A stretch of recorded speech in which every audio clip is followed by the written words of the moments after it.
Stuck with a Paysafecard and dreaming of using that cash to pay with Apple Pay? Unfortunately, directly transferring funds from Paysafecard to Apple Pay isn't possible due to Apple Pay's limitations, but don't worry.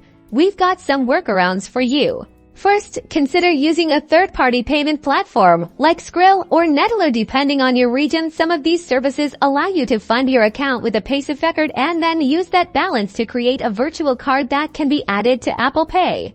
Step 1. Create an account on your chosen platform. Step 2. Look for the option to deposit funds using Paysafecard. Step 3 is available. Follow the instructions to complete the deposit. Step 4. Once your account is funded, see if the platform offers virtual cards. Generate one. Take note of the card number, expiry date, and CVV. Step 5. Open your Apple Wallet app. Tap the plus sign. Choose to add a debit or credit card and manually enter the virtual card details you just generated. Heads up, these platforms often charge fees for transactions, and availability of Paysafecard deposits varies by platform and region, so double-check before you start.